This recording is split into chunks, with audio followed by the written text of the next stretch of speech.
Assalamualaikum warahmatullahi wabarakatuh.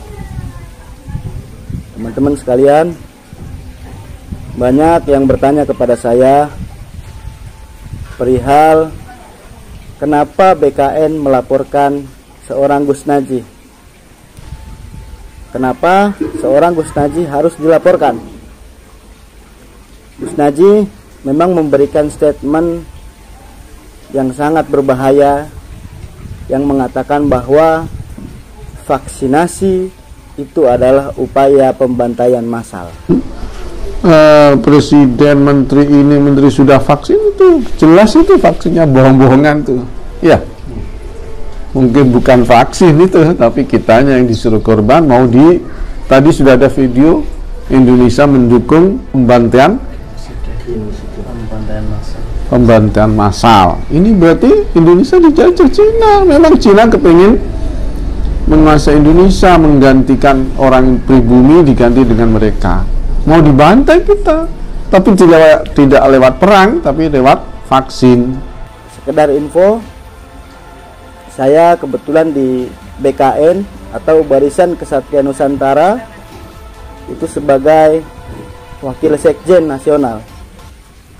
Saya juga ikut dalam pelaporan tersebut yang dilakukan di Polda Jawa Tengah, Semarang pada hari Jumat 16 Juli 2021. Saya ditugaskan sebagai saksi pelapor. Pertanyaannya, kenapa harus dilaporkan? Karena yang pertama, di saat situasi pandemi yang semakin genting ini, di tengah situasi PPKM, harusnya seorang ulama datang untuk menyejukkan umat, datang untuk menenangkan umat, bukan malah sebaliknya. Yang kedua, kita harus mengingatkan seorang Gus Naji yang notabene seorang ulama yang menjadi panutan banyak orang, harus tetap diingatkan kalau ia berbuat salah. Dan upaya yang paling benar, yang mungkin paling efektif saat ini untuk dilakukan untuk mengingatkan beliau adalah dengan cara melaporkannya. Kami melaporkan bukan ingin supaya beliau itu dipenjara atau supaya beliau sengsara, tidak sama sekali. Kami melaporkan beliau, Gus Naji, supaya beliau sadar, supaya beliau itu bertobat atas kesalahannya. Itu saja, tidak lebih tidak kurang. Berikut juga ada jawaban dari Ketua Umum kami, Gus Rafi'i, terkait dengan kenapa BKN harus melaporkan Gus Naji. Simak videonya berikut ini. Alhamdulillahirrabbilalamin. Allahumma salli ala Sayyidina Muhammad ibn Abdillah al-qaimi bihukukillah madaqat illa wa farrajahallah. Baik, Kang Is, kabar saya alhamdulillah sehat, baik sekali, dan semoga jenengan dan keluarga juga begitu sehat. Dan saya doakan semoga seluruh keluarga besar, umat Islam, dan saudara-saudara kita yang non-muslim, yang terutama berada di Indonesia, mudah-mudahan diberikan kesehatan. Yang sakit, yang kena COVID, mudah-mudahan disembuhkan oleh Allah. Termasuk alumni Sarang, santri-santrinya Mbak Maimun Zubair, kami berdoa mudah-mudahan beliau semua dalam keadaan sehat walafiat dan bisa bersama-sama menjaga kiai kita, ulama-ulama kita dari fitnah terutama. Nah, pertanyaannya cukup bagus sekali, Kang Is. Kenapa BKN melaporkan Gus Naji? Jadi pertama, atas dasar cinta ya. Kalau kita cinta sama kiai kita, sama guru kita, sama ulama kita, maka kita ketika beliau melakukan kesalahan, mungkin karena mendapatkan informasi atau data yang salah, sehingga menimbulkan kegaduhan di tengah-tengah masyarakat, Karena yang namanya vaksinasi itu adalah bukti nyata bahwa pemerintah, Presiden melalui Panglima TNI, Kapolri itu keliling ke seluruh Indonesia untuk mensosialisasikan perlunya vaksinasi. Nah, ketika pemerintah bersama Panglima TNI, bersama Polri melakukan gerakan dan sosialisasi agar semua sehat, maka tentu harus dibentengi dengan vaksinasi. Tetapi yang saya sayangkan, ada seorang tokoh ya, beliau ini termasuk panutan mungkin karena beliau ini satu ya putranya Mbah Maimun Zubair, kemudian beliau juga alumni Mekah, sehingga banyak santri-santri yang mengikuti beliau. Tapi yang saya sayangkan, ketika Gus Nadjib melakukan kesalahan dengan membaca data yang salah, yang mengatakan bahwa vaksinasi ini adalah skenario pembantaian massal yang akan datang. Nah, ini bahaya sekali, karena negara sedang berjuang untuk melindungi rakyatnya, melindungi warganya, lalu ada seseorang tokoh kemudian mengatakan seperti itu. Nah, ini kalau dibedah, dihukum positif Indonesia, maka Gus Nadjib ini bisa kena jerat pasal berita bohong, penghasutan, adu domba. Kan kasihan beliau. Maka dari itu, salah satu cara yang ditempuh BKN, karena kemarin ada pertanyaan kenapa kok tidak tabayun. Ya mohon maaf, saya ini siapa? Saya tidak punya jabatan penting di negeri ini. Saya bukan perwakilan MUI, saya juga bukan perwakilan dari NU. Ngapunten, Gus Nadjib ini bikin video yang kontroversi itu tidak hanya satu ini, banyak videonya. Maka dari itu, sebagai langkah yang tepat sebagai santri, kami ingin klarifikasi serta mengedukasi Yai Nadjib itu melalui institusi lembaga resmi, yaitu Kepolisian Republik Indonesia. Jadi biar apa? Biar nanti objektif dan netral. Karena kalau saya tabayun, belum tentu diterima juga. Nah, yang kedua, kalau saya ketemu beliau, yang terjadi adalah mungkin ya, hanya perdebatan yang tidak ada endingnya. Nah, tujuan saya salah satunya adalah karena ini sebagai bentuk cinta ya. Kita ini cinta kepada Mbah Maimun, keluarga Mbah Maimun, karena Mbah Maimun ini telah menanamkan ajaran-ajaran yang cukup baik, yang perlu dicontoh, bagaimana sabarnya, bagaimana adabnya. Nah, itu ada di sosok Mbah Maimun Zubair. Makanya Mbah Maimun Zubair itu bisa diterima oleh semua pihak. Nah, saya berharap Gus Nadjib ini ketika berbicara vaksin, kesehatan, harusnya beliau konsultasi dulu minimal dengan adiknya. Karena adik beliau ini, Taci Yasin ini kan wakil gubernur, wakil pemerintah. Tanya ke beliau.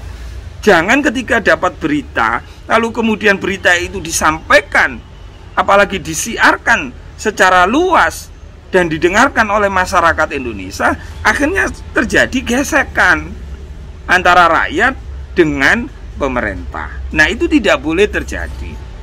Saya kira itu, Kang Is, ya.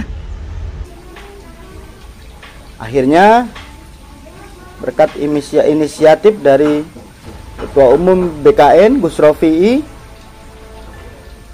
ditugaskanlah kami menuju Semarang untuk melakukan pelaporan terhadap Gus Nadjib. Berawal dari kekhawatiran kami akan dampak yang begitu besar terhadap video tersebut yang menyebar luas di masyarakat, kami melakukan upaya tersebut. Kami berangkat mendadak hari Kamis malam atau Rabu malam, saya lupa, menuju ke Semarang. Malam jam 2 malam, di tengah situasi PPKM. Kami berangkat karena memang niat kami semata-mata hanya ingin menjaga dan merawat NKRI, tidak lebih dari itu. Memang di tengah pelaporan itu banyak sekali lika-likunya, mulai dari ancaman, ya, teror yang datang kepada kami, khususnya kepada Gus Rofi'i yang mendapatkan ancaman di mana-mana. Nah, berkaitan teror ya, saya sebenarnya tidak ingin untuk menyebutkan ya siapa yang meneror, kemudian ancaman apa aja. Memang iya, saya diancam untuk dieksekusi, memang iya itu betul. Tetapi sayangnya ketika tak telepon balik itu dia tidak mau ngangkat. Harusnya ini digunakan untuk apa ya, membangun silaturahmi, membangun persaudaraan. Tapi nggak masalah lah.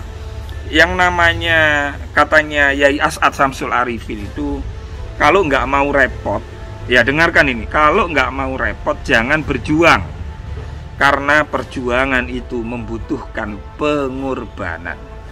Itu katanya Mbak Yai As'ad Syamsul Arifin, tokoh NU kita, tokoh kebanggaan kita, sama seperti Mbah Maimun Zubair. Nah, tujuannya apa kita melaporkan? Kami mau mencari siapa yang ngasih data-data yang kurang benar kepada Yai Najih ini. Itu poinnya, Kang Is. Jadi biar kepolisian nanti membongkar siapakah orang-orang yang ngajarin, yang memvideoin, yang menyebarkan, yang memviralkan dan meng-YouTubekan. Karena YouTuber sekarang ini, ngapunten, terutama yang tidak punya integritas, mereka ini mencari sosok-sosok atau berita-berita yang kontroversi, kemudian dikonsumsi di publik, terus kemudian YouTube-nya banyak yang minat, sehingga di situ menghasilkan pundi-pundi keuangan. Nah, saya tidak mau Gus Najih sebagai putranya Mbah Maimun Zubair dimanfaatkan oleh orang-orang yang sengaja ingin mengadu domba, terutama mengadu domba antar kiai NU. Ngapunten, ucapannya Gus Najih Masya Allah, eman. Jangan hibah Yai, jangan hibah.